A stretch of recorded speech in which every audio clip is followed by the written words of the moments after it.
কয়টা বাজে আসলাম এখানে 5:30টার দিকে আসছি। হ্যাঁ, এখন বাজে হচ্ছে 6টা। তোমাদের ভাই অলরেডি চলে আসতেছে। আর এই তো বাহিরে বাহিরে ঘুরতেছি, আর সারা রাত ঘুমাই নাই। এটা আমার একটা অভ্যাস।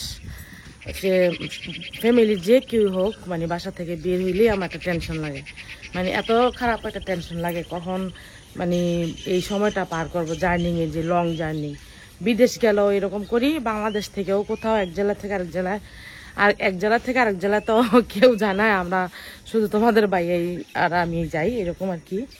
তো যাই হোক, এই যে বিয়ের পরে এই প্রথম 2বার গেল, মানে আমার যখন প্রথম বিয়ে হয়েছে, আমার বিয়ে হওয়ার 3-4 মাস পরে একবার গেছিল আমাকে ছাড়া, প্রথমবার।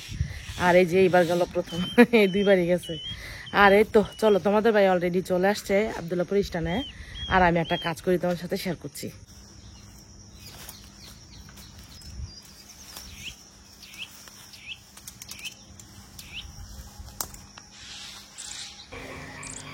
গাছের প্রতি একটা যে ভালোবাসা, এটা আমার সবসময় থাকে, সারা জীবনই ছিল। দেখো, আমি যখন সৌদি আরবে ছিলাম তখন হচ্ছে আমি যখন প্রথমে, কিন্তু তোমাদের প্রায় বলি যে আমি একটা পার্লারে জব করতাম প্রথম গিয়ে। তো ওই পার্লার থেকে আমাকে একটা ফ্ল্যাট দেওয়া হয়, কিন্তু ফ্ল্যাটের সামনে অনেকটা জায়গা ছিল, ওইখানে আমি মাটি নিয়ে আইসা হচ্ছে ধনে পাতা, তারপরে বিভিন্ন ধরনের ফুল গাছ, বিভিন্ন ধরনের সবজি চাষ করছি। ভীষণ ভালো লাগছে। আর ওইখানে না অনেক দ্রুত হয়, অনেক ভালো হয়, কারণ ওইখানে তো বৃষ্টি হয় না। আর ওইখানে আবহাওয়াটা অনেক ভালো ছিল, যে শীতের এলাকা ছিল, পাহাড়ি এলাকা। তো যেটা এলাকায় আমি এত সুন্দর করে হতো। তো যাই হোক, পৃথিবীর যে প্রান্তেই যাই না কেন, আমার কিন্তু এই নেশাটা আছে, গাছের যে নেশাটা এটা। আর তোমাদের ভাইয়া কল দিছে, আমি একটু আগে কল দিল, যে এটা কিন্তু ফজরের আজানের একটু পরেই, মানে ফসল হয়েছে আর বের হয়ে গেছি এখানে। আর এই যে তোমাদের ভাইয়া স্টানে চলে আসছে, এই 2-1 মিনিটের ভিতরে চলে আসবে এখানে। ভাবলাম যে আর বাসায় যাব না, বাহিরেই অপেক্ষা করছি ওর জন্য। তো অপেক্ষা শুধু শুধু করবো কেন বলো তো, কাজ করি আর অপেক্ষা করি। আর সত্যি কথা বলতে কি, এত আপনজন, এত কাছের মানুষগুলো না দূরে থাকলে অনেক কষ্ট হয়। এই কয়েকটা দিন আমার অনেক কষ্ট হয়েছে, কারণ ওইখানে গিয়ে এত কষ্ট করলো। ওইখানে নাই, মানে কারেন্ট নাই, কারেন্টের অনেক ঝামেলা, আর অনেক ওইদিকে অনেক গরম, প্রতিদিন ফোন করে করে এরকম করতে। ওই যে তোমাদের ভাইয়া চলে আসছে, হ্যাঁ এই যে তোমাদের ভাইয়া চলে আসছে। আর ও আসুক, তারপরে তোমার সাথে কথা বলছি।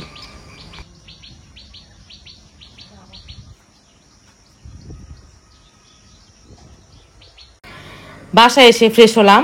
আর এই যে তোমাদের ভাইয়ের জন্য একটা নাস্তা এখানে আগে থেকে কিনে রাখছি আজকের জন্য, যে ও আসলে তো আর এত সকালে নাস্তা বানানো সম্ভব না। আর এই যে তোমাদের ভাই আমার এখানে সাথে আছে, এই যে নিয়ে গেল নাস্তাটা। তো নাস্তা করে কথা বলছি। এখানে হচ্ছে নুয়া বাবু খাচ্ছে। দেখো, একটা নুয়া বাবুর এর আগে একটা ভিডিও করছিলাম, খাওয়ার ভিডিওটা এত ভাইরাল হইছে, এত মানুষ দেখছে নুয়ার এই ভিডিওটা, মানে কি বলবো। এই যে যে দেখছো, মানে এই ভিডিওটাই বাইরে লয়ে যাবো। মানে খাওয়া দেখলে কি বুঝলাম না, তোমরা এত ছুচা, মানুষের খালি খাওয়া দেখতে পছন্দ করো। এরা না খালি মানুষের খাওয়া দেখতে পছন্দ করে, জানো? আমার কাছে অনেক খারাপ লাগে। মানে তুমি খাও না, ওটা দেখে পছন্দ করে, পরে এলা অনেক ভিডিও দেখ।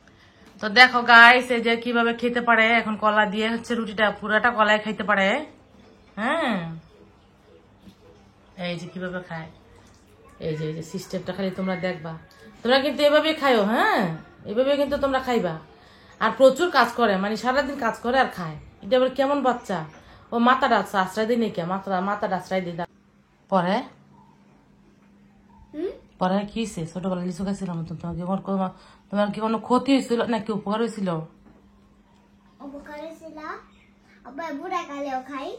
তুমি বুড়া গেছো গা? বুড়া কালে খাইতেছো, মানে ছোটবেলা খাইতে আবার না খাইতেছ? তো এই যে দেখো, নুহাই কিন্তু পুরাটা কলাই খাইছে। হ্যাঁ, পুরা কলাই খাইছে, শুধু এই যে একটুক আছে, আর পুরাটা কলাই খাই ফেলাইছে। এখন দেখি লিচু কয়টা খায়।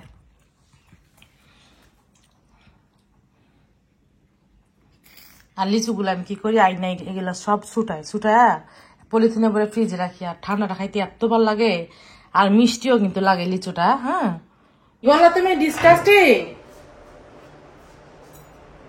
কি বললো, কারে বললো তোমারে? হ্যাঁ কারে? আচ্ছা তুমি তো এই যে নুয়া যে কি যে করে, মানে মনে হয় কি ও আমাদের এই পুরা ফ্যামিলির হচ্ছে ও রাজা। এরকম একটা আমার বাপ দেখায়। ওর হুকুমতো সবকিছু করা লাগবে, ওর হুকুমতো চলা লাগবে। একটু যদি 19-20 হয় তাইলে খবর আছে, শুধু শুধু কান্না করব। মানে কান্নাটা শেষ শেষ হয়ে যাচ্ছে, এখানে আর কোনো কান্না করার দরকার নাই। এটা রে কিভাবে যে কান্না করে ওর নিয়ে আস্তে আস্তে শেষ। তো তোমাদের ভাই ওই পাশে ঘুমোচ্ছে, আর আজকে আর কোনো কাজ করি নাই। আর আমি কিন্তু তোমাদের ভাইয়ের সাথে ওই যে দেখলা যে খাবারটা খাইলাম, নাস্তা করলাম, খাওয়ার পরে আমি একটু ঘুমাইলাম, কারণ আমি সারা রাত ঘুমাইতে পারি নাই। আর 3:30 থেকে একদম সজাগ। রাত্রেবেলা তাও একটু একটু ঘুমাইছি, কিন্তু 3:30 পর থেকে আমি একদম টোটালি ঘুমাই নাই। ভাবলাম যে যদি আমি এখন একটু না ঘুমাই তাহলে কিন্তু আমার সমস্যা হবে। আর তোমাদের সাথে একটা জিনিস শেয়ার করছে, তো ও ঘুমোচ্ছে, ঘুমাক, আর ওরা ডাক দিব না। আমি এখন যেটা করব, একটু কোনো কাজই করি নাই, কারণ ঘুমের মধ্যে ডিস্টার্ব হবে, কোনো কাজ করি নাই। তো এখন হচ্ছে আমি আগে রান্না করব, আর কাজ বলতে শুধু রুম ঝাড়ু দেওয়া আর রুম মোছা। তো এগুলো আমি আজকে টোটালি করি না। আর দেখাই তোমাদের সাথে ডাইনিং টেবিলটা, এই যে দেখো ডাইনিং টেবিলের কি অবস্থা। তো ডাইনিং টেবিলের এই অবস্থা থাকার কারণ হচ্ছে শাক নিয়ে আসছে। তোমাদের যে প্রায় সময় বলি যে আমার একটা ভালোবাসার একটা মানুষ আছে, উনি সকালবেলা আর একটু ঘুমাইতে পারতাম, কিন্তু উনি এসা 9টার দিকে ডাক দিছে। আজকে একদম উল্টাপাল্টা হইলো সবকিছু। দেখো 9টা পর্যন্ত ঘুমাইলাম। তো 9টা পর্যন্ত ঘুমাইলাম, কাজের কি আয় পামু বলো। নুয়ার উঠটা খাওয়াইলাম, ওরে খাওয়াইতে অনেক সময় লাগে। তো শাকগুলো, এটা কলমি শাকগুলো আজকে রান্না করবো না। আর এই যে এখানে হচ্ছে 5 মিশালি শাকটা রান্না করব। হ্যাঁ খাওয়ামু, একটা কলা খাওয়াতেছে। হ্যাঁ কলাগুলো অনেক ভালো। এই যে ভালো জিনিস তো মজা লাগবো না? ভালো খাওয়ার মজা লাগে বলো? কলা খাইতেছে না। আর এই যে এখানে নিয়ে নিলাম মাংস। তোমাদের ভাইয়া তো জানো ঈদের পরের দিন, ঈদের দিন যেদিন জবাই গেলাম গরুটা ওই দিনই চলে গেল। ও কিন্তু এখন আমাদের গরুর এই মাংসটা ও সুমনক ভাই থেকে খেয়ে আসছিল। এই একবেলা খাইছিল, আর খাওয়া হয় নাই, তার জন্য ওর জন্য আবার নতুন করে রান্না করতেছি। আর আগের মাংসতে এগুলো, এই যে এগুলাও আছে জুড়া মাংস, আবার ভালো মাংস আছে ফ্রিজে রাখছি, বাট ওগুলা ওরে খাওয়াবো না, একদম টাটকাটাই রান্না করে খাওয়াই।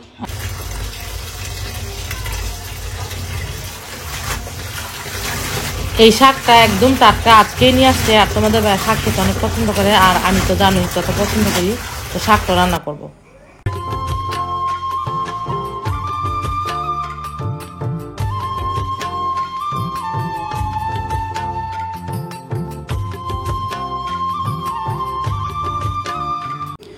শাক কিন্তু অনেক ভালো করে ধুতে হয়, 2 হাত দিয়ে দেখো কেমন করে ধুইতেছি। আর এই যে এটা হচ্ছে প্রথম দোয়া, আর এরকম করে আরো 2বার ধুবো, তারপর হচ্ছে শাকটা ক্লিয়ার হবে। আর এই যে শাকগুলো আমার ধোয়া শেষ, পানিটাও ঝরাই নিলাম। আর বেশি পানি ঝরাবো না, যেহেতু শাকের মধ্যে কিন্তু একটু হয়, পানি উঠে। শাকের ভিতরে দেখো কতগুলো কাঁচামরিচ দিচ্ছি। এই শাকের মেইন টেস্ট হচ্ছে এই কাঁচামরিচটা, প্রচুর কাঁচামরিচ দিয়ে রান্না করি, একদম ঝাল ঝাল করে। আর এখানে জুড়া মাংস ছিল, জুড়া মাংসগুলো একটু গরম করে নিচ্ছি। আর এই মাংসটা হচ্ছে তোমাদের বাড়িতে তেমন একটা পছন্দ করে না, তার জন্য ওর জন্য এই যে বললাম তোমাদের। আর এই যে মাছের কথা কি বলবো, বাজার করে নিয়েছি না, তরকারি মরকারি আনলাম।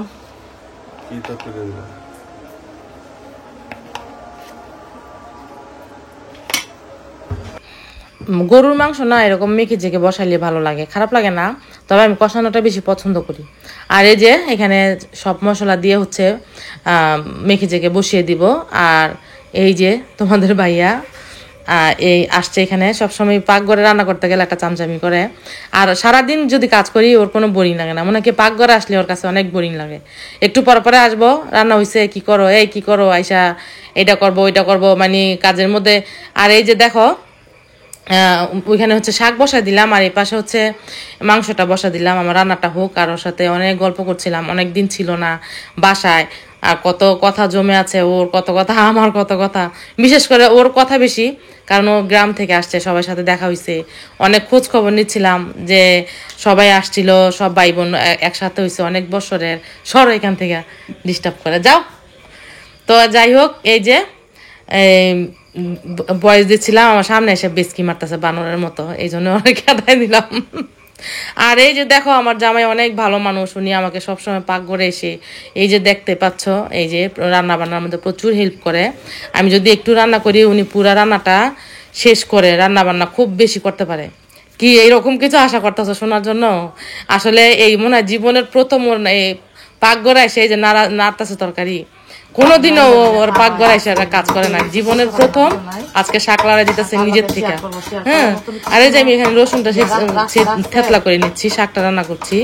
আর এই তো গল্প করতে করতে হচ্ছে আজকে রান্নাটা শেষ করবো। কেউ কাছে জীবনে কইতে পারবো না তার সমস্যাগুলোর কথা।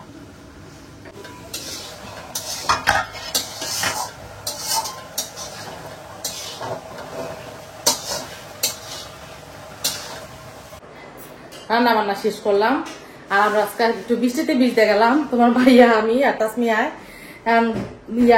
বাইরে গেলাম। এত সুন্দর বৃষ্টি পড়তেছে, অনেক সুন্দর একটা বৃষ্টি আসলো, তোমাদের সাথে শেয়ারই করলাম না।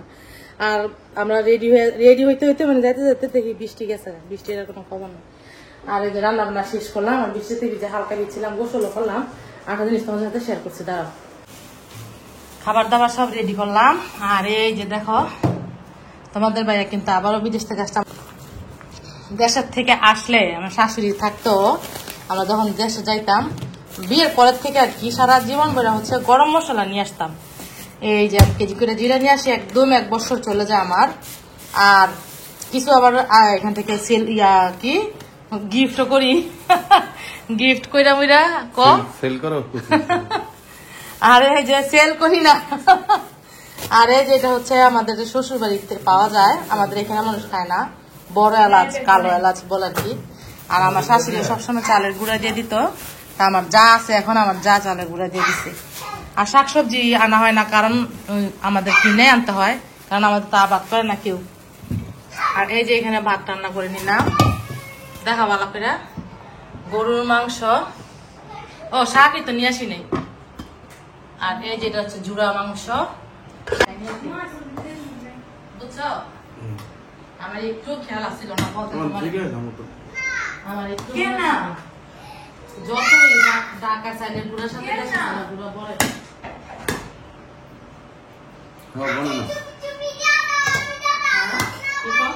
বলে না, না ওগুলো মজা বেশি।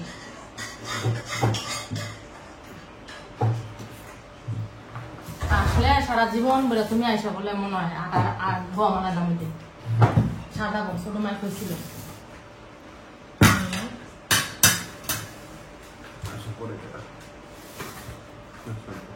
শাক খাইবা?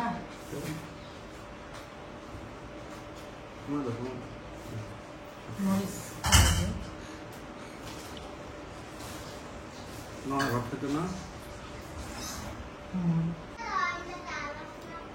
তাসমিয়া নুয়ার কিন্তু অনেক খিদা লাগছে আমু।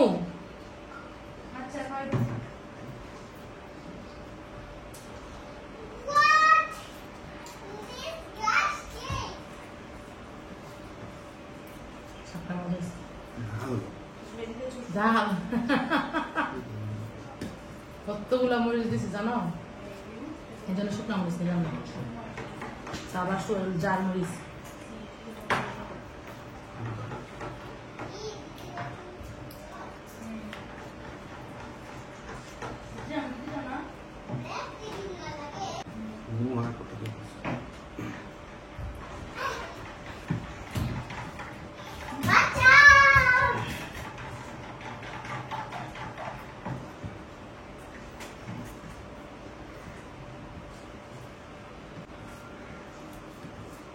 ভাত খাবো না,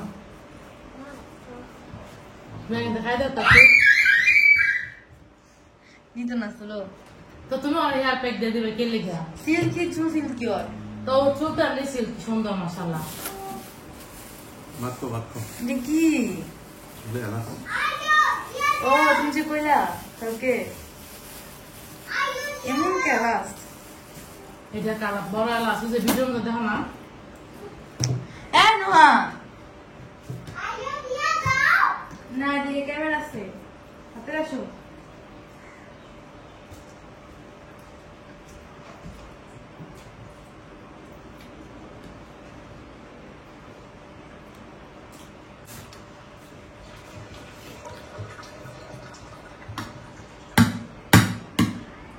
তুমি খাবো না?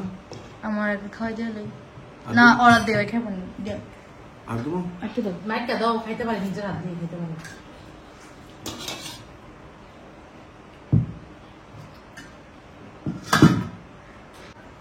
ঝোল দিও না একদম কম। গোস্ত খেতে পারে? রোজ দাও তো না দাও দাও তো। লবণ দিয়ে আমি খেতে আর কিছু দে না কিছু দে না গোস্ত তো খায়। তাছাড়া জোরটা মিশাই না হ্যাঁ একটা ডিম বাটি দেবে তাছাড়া হ্যাঁ বলে দিদি।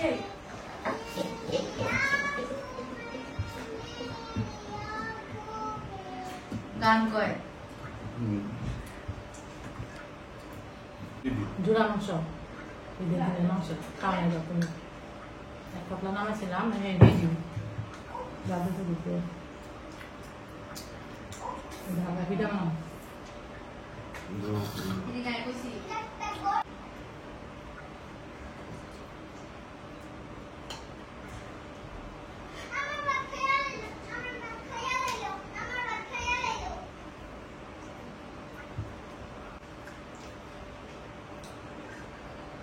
আপনি পুরা খাইছো? হুম এটা তুমি খাইতেছো দাও রস না এটা? দিদি গায়। হুম এই যে বাত তোলে বুঝতে পুরা। দেন ছিল তুই।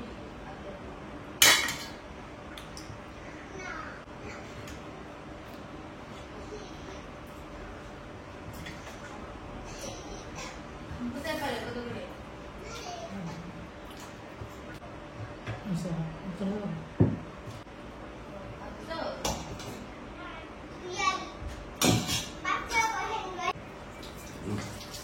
আরো টাকা করে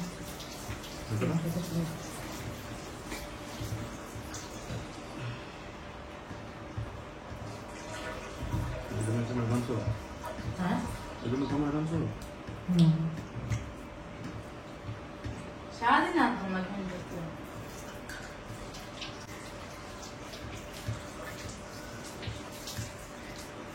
ধরো বলা গরম গরম খাওয়া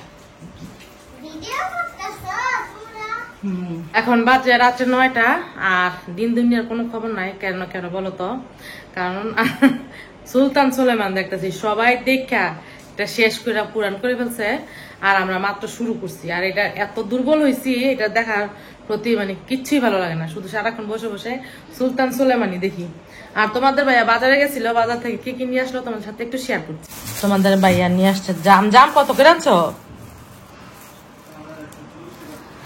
140 টাকা কেজি না জাম আগে 70 টাকা 80 টাকা কেজি আসছিল এখন এত দাম হয়েছে আচ্ছা এগুলো এর মধ্যে বাড়ি কোক নিয়ে আসছো ও চিকেন ফ্রাই নিয়ে আসছো তো না সরো সরাও চিকেন ফ্রাই সরাও ইয়া কোকটা সরাও মায়ের নিয়ে দাও ও মাছও নিয়ে আসছে না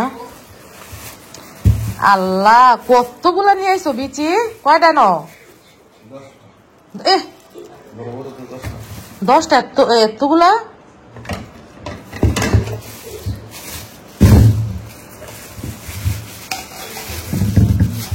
মাশাআল্লাহ 10টা অনেকগুলা দেখা যেতেছে আমি ভাবছি দুষ্টামি করে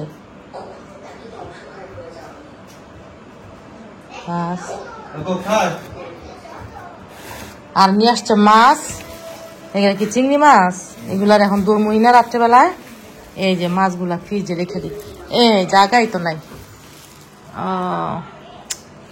ফ্রিজে থুমু কই ওরে বাবা রে এটা কি কইতাছে দাঁড়া একটা ছবি নেই ধরো সুন্দর করে ধরো হাসি দাও। এই যে হ্যাঁ এইভাবে ধরো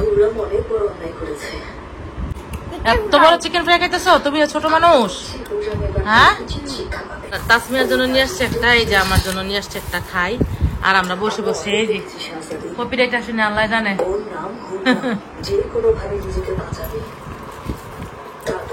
এই যে চিকেন ফ্রাই নিয়ে আসছে যতটা নিচে নামতে হয় না পারবে না নিশ্চিন্তে থাকো ফারদা সুলতানের পক্ষে ওই দামদার খবর জানা কোনোভাবেই সম্ভব না তোমরা দুজন ছাড়া কেউ জানে না খাওয়া আর খাওয়া ও দেশে থাকলে সারা জীবনই বাংলাদেশে থাকতো ও সবসময় অনেকগুলো করে খাবার নিয়ে আসে মানে খেতে খেতে জানছে আমি কিন্তু আগে এত মোটা ছিলাম না আর একটু শুকা ছিলাম তো ও আমার প্রচুর খাওয়ায় মানে বাচ্চারা আমারে ওর সবসময় টাকা খরচা করে অনেক টাকা খরচা করে অনেক বাজার করে তো যাই হোক এই যে আজকে হচ্ছে খেতে খেতে খাবার সুলতান সুলেমান দেখি আর আজকের মতো ভিডিওটা